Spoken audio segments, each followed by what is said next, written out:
Hey, what's going on, guys?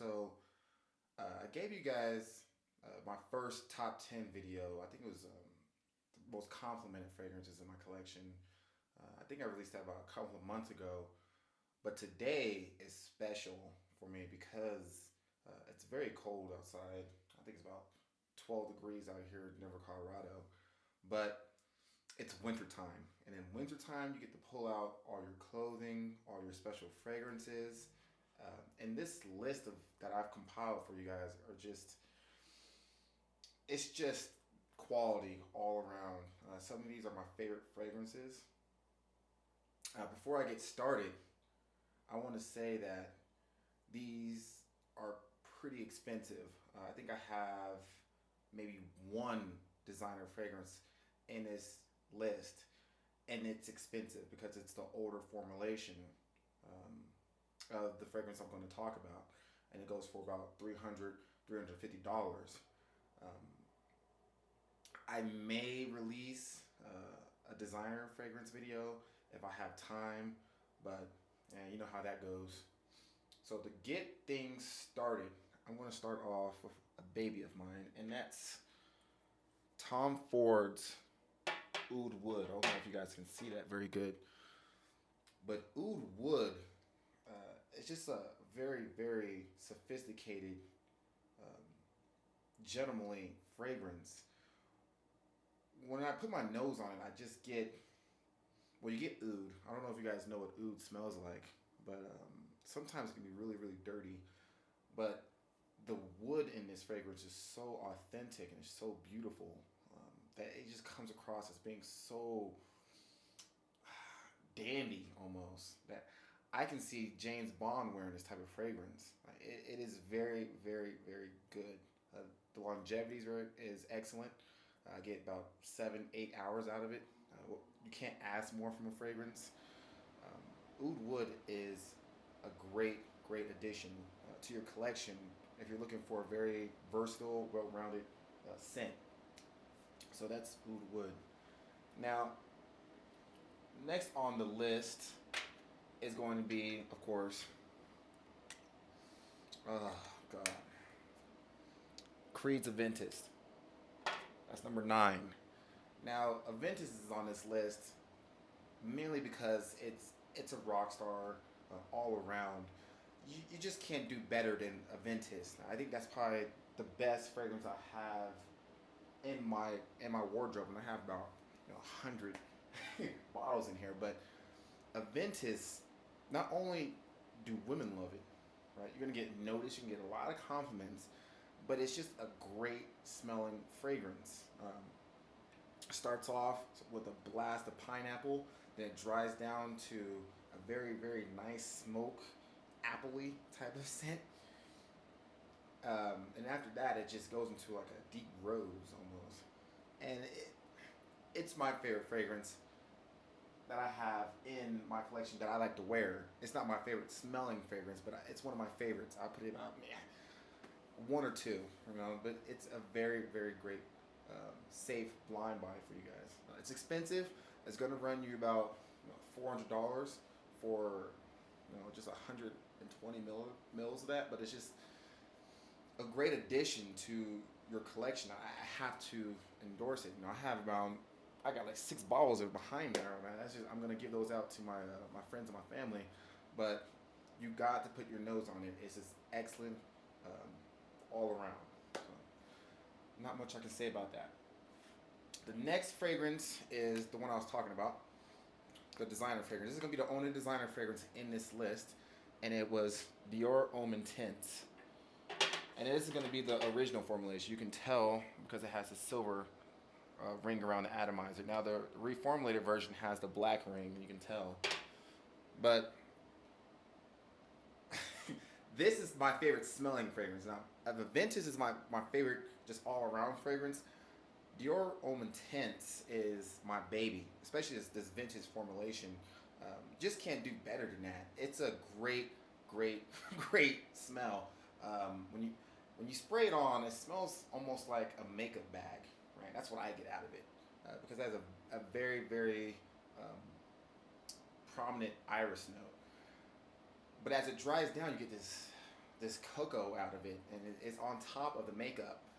All right, it doesn't sound very good, but when you put your nose on it, you're gonna be like, oh my goodness, it is a winner. And I'm glad I have that bottle. I have around like 3 more bottles of that in my collection. I think I have the, let me see.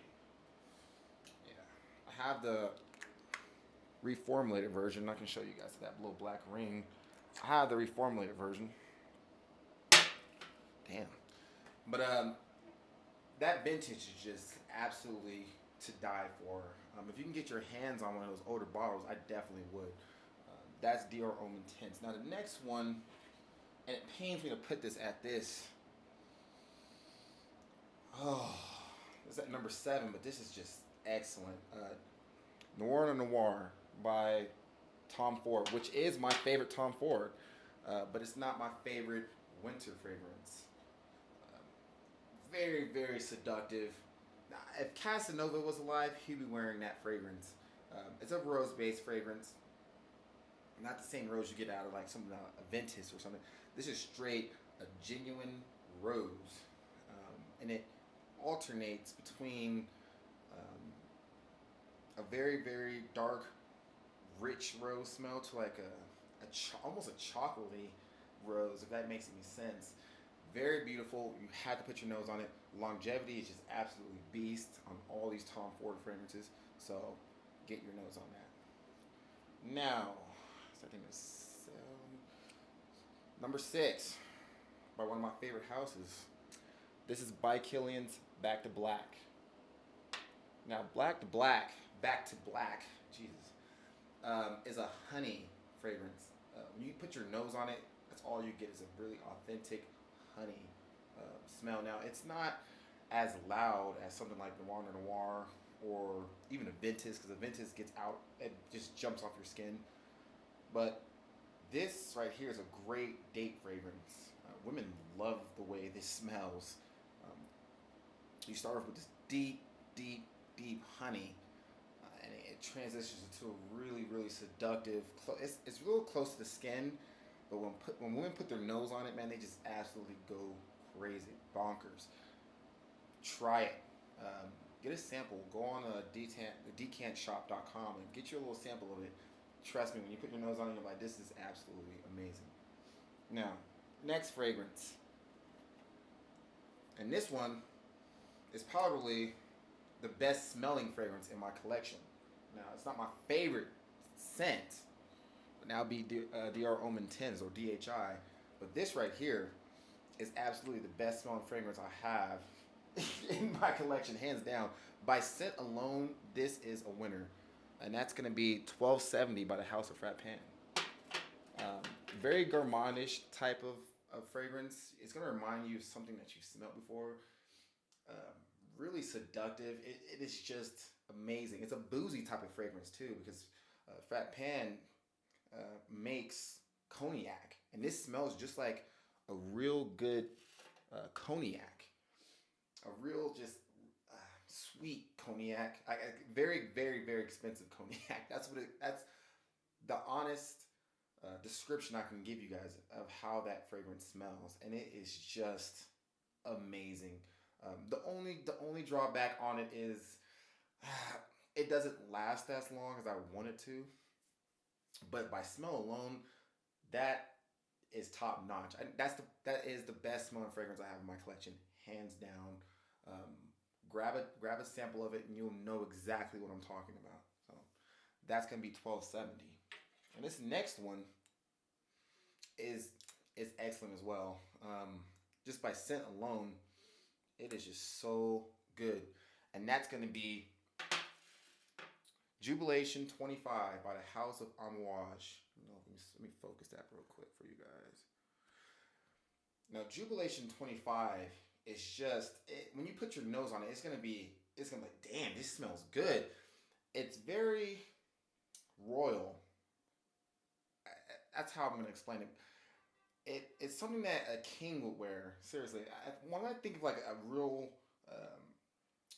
royal type of person, like a king or a pharaoh, that is the fragrance that comes to mind, because it really captures that. It's real it's almost holy in a sense, man. You have to smell it. Great winter fragrance. The only drawback is that it's not very versatile. You can't wear it year round. I wouldn't wear it in the summer or in the spring or something like that. But in these colder months, oh yeah, rock star. Now, coming in at number two is going to be one of my favorites, and without a doubt, let me see. Let me show you that. That's going to be Tuscan Leather by Tom Ford. Now, Tuscan Leather has an infamous um, reputation. Some people say it smells like cocaine, and I can get that from this fragrance because I know what that smells like. But if I had to describe it to you, I think I wrote this on Twitter, but it smells like someone taking a real expensive leather wallet, slap you in the face with it, and then as a way to apologize for slapping you, he's gonna take out $100 bills, about $1,500 bills out of that wallet, and start fanning you with it. And that is what Tuscan Leather smells like. I wear that fragrance when I want to smell like I make more money than I actually do. That is Tuscan Leather in a nutshell. Very dominant fragrance. Like when you smell it, you're like, damn. And when I smell it on other people, I'm like, that dude smells like he's making $100, an hour, $200 an hour on that type of level. Very dominant fragrance, Tuscan Leather. And projection and the longevity on that is just crazy. But it's not on this level. And that is the other fragrance. Sorry about that, guys. The video cut out. But Tobacco Vanille is a fragrance that it just has so much of a presence that it's literally a masterpiece in my opinion. Now, some people disagree, but Tobacco Vanille is what the name implies. You get a lot of tobacco and you get a lot of vanilla. And as these two elements combine, like you get something that is just so pleasant to smell. It is just immaculate how much this fragrance is. Let me break it down. If you spray this fragrance, you get a blast of tobacco, and at about 7-hour mark, about the 7-hour mark, you get around this. It's like authentic vanilla. It's the best vanilla I've ever smelled, hands down. Tobacco Vanille is a great addition to your collection if you're just now getting into Tom Ford private blends. Great fragrance. Projection, longevity, this shit will last about 48 hours. I get around 72 hours. Seriously, I can take a shower, still smell. I take another shower about a day later. I can still smell where I put the fragrance. This is made for winter, period. That is a masterpiece in a bottle. Great fragrance. So, but it's not number one because this one is new. Oh, yep, and this has to take it because this is my baby now. That's gonna be Chambray Noir by Aventus Studios. I've actually used quite a bit in there. I don't know if you guys can see that. I actually bought a new bottle of that because it's so great. Now this fragrance, it's inspired by Egypt, the city of Cairo, and it's basically the fragrance is Egypt at night, right? And when I smell this fragrance, I automatically think of Pharaoh, something like Jubilation 25, but this fragrance has gotten me so many compliments in the last couple of months I've been wearing it that honestly, it's on par with Aventus, and that's saying a lot because Aventus gets so many compliments that when I think of something when I want to wear it to the club, I automatically reach for Aventus. But Chambray Noir is such a beautiful fragrance. It's a beautiful composition, right? This is art in a bottle, right? Perfumery is art. This is a great addition to my wardrobe. I wear it a lot, especially when I go on dates. Women absolutely love this fragrance, and that's why it's coming at number one. It also comes in number one because the projection longevity is there, right? I'm gonna get around 7, 8, maybe 10 hours out of this fragrance, which is good enough. Like it's not gonna be tobacco vanille, but it's gonna be to the point where I can wear it all day without actually putting on, I don't know. I'm using like an atomizer or something. I don't have to refresh myself because people can smell it, right? It's a distinctive smell. Great fragrance. That's making my number one this winter. And that's about it, guys. This is a one shot, so if you hear any like me jumbling over words, because I don't want to retake this. But I'm glad you guys tuned in. I'll be doing more videos in the future, and I hope you guys like it. So that's it.